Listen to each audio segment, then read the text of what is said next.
आज हम कार्तिक मास महात्म अध्याय 19 का गुणगान करते हैं। अगर आपको अच्छा लगे तो लाइक, शेयर, सब्सक्राइब जरूर कीजिएगा। राजा पृथु ने पूछा, हे देवर्षि, अब आप यह कहिए कि भगवान विष्णु ने वहां जाकर क्या किया तथा जलंधर की स्त्री का पतिव्रत कैसे भ्रष्ट हुआ। श्री नारद जी ने कहा, जलंधर के नगर में जाकर भगवान विष्णु ने उसकी पतिव्रता स्त्री वृंदा का पतिव्रत भंग करने का विचार किया। वह उसके नगर में एक उद्यान में जाकर ठहर गए और रात में उसे स्वप्न दिया। वह उनकी माया और अद्भुत कार्य पद्धति थी और उसकी माया द्वारा जलंधर की स्त्री पतिव्रता वृंदा ने रात में यह स्वप्न देखा कि उसका पति नग्न होकर सिर पर तेल लगाए महिष पर चढ़ा है। वह काले रंग के फूलों की माला पहने हुए है तथा उसके चारों ओर हिंसक जीव हैं।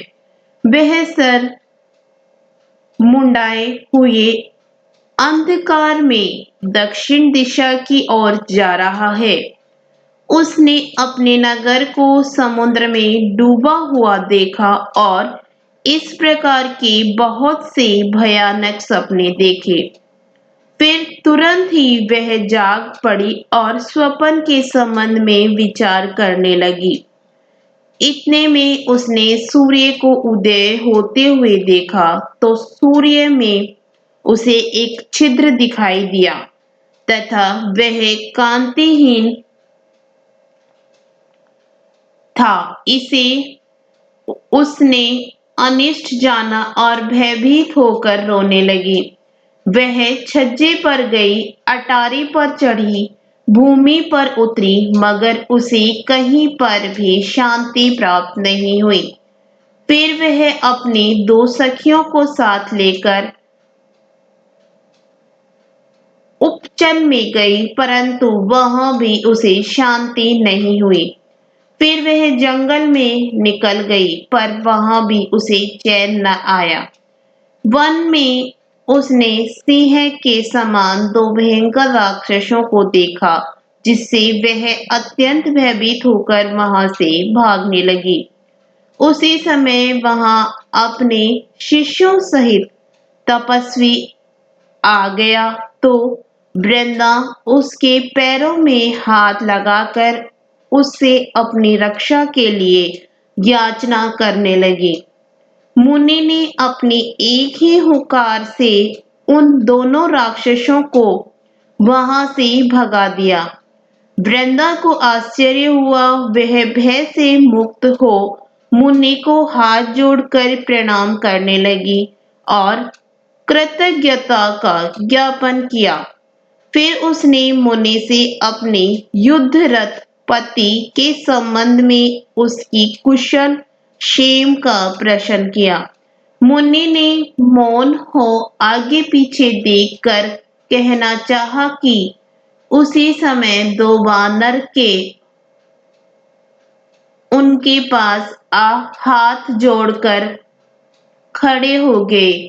ज्यों ही मुनि ने भ्रकुटी का संकेत किया तो वह उड़कर आकाश में चले गए। फिर जलंधर का सिर व धड़ लेकर मुनि के पास आ गए। तब वृंदा अपने पति को मरा जान मूर्छित होकर धरती पर गिर पड़ी और अनेक प्रकार के वचन कहकर दारुण विलाप करने लगी। पश्चात उसने मुनि जी से कहा, हे कृपा निधि, आप मेरे पति को जीवित कर दीजिए। पतिव्रता परायण दैत्य पत्नी ऐसा कहकर दुखी श्वासों को छोड़ती हुई मुनि के चरणों में गिर पड़ी। तब मुनीश्वर ने कहा, वह शिव जी द्वारा युद्ध में मारा गया है, अतः वह जीवित नहीं हो सकता।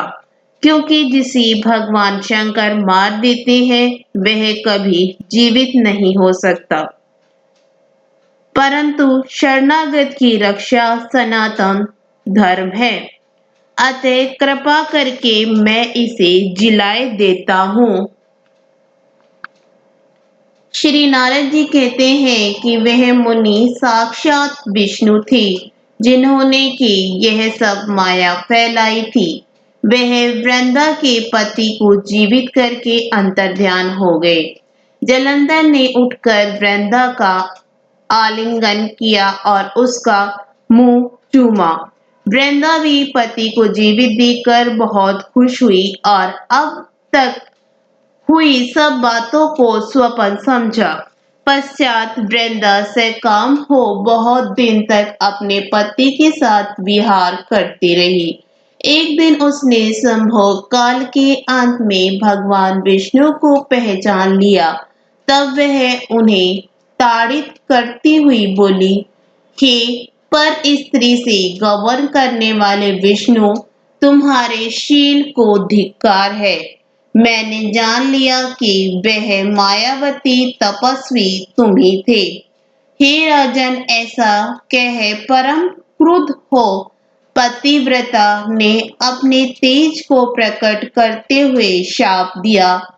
जो तूने अपनी माया से दो राक्षस मुझको दिखाए थे, वही दोनों राक्षस किसी समय तुम्हारी भी स्त्री का हरण करेंगे और उसके विरह में दुखी होकर तुम वानरों की सहायता से वन में भ्रमण करोगे और वह सर्वेश्वर जो इस समय तुम्हारा शिष्य बना हुआ है वह वहां पर तुम्हारा साथी रहेगा। ऐसा कहकर पतिव्रता वृंदा भगवान विष्णु के लाख मना करने पर भी अग्नि में प्रवेश कर गई। ब्रह्मा आदि देवता आकाश से उसका प्रवेश देखते रहे। वृंदा के शरीर का तेज श्री पार्वती जी के शरीर में चला गया और आकाश में जय जयकार होने लगी।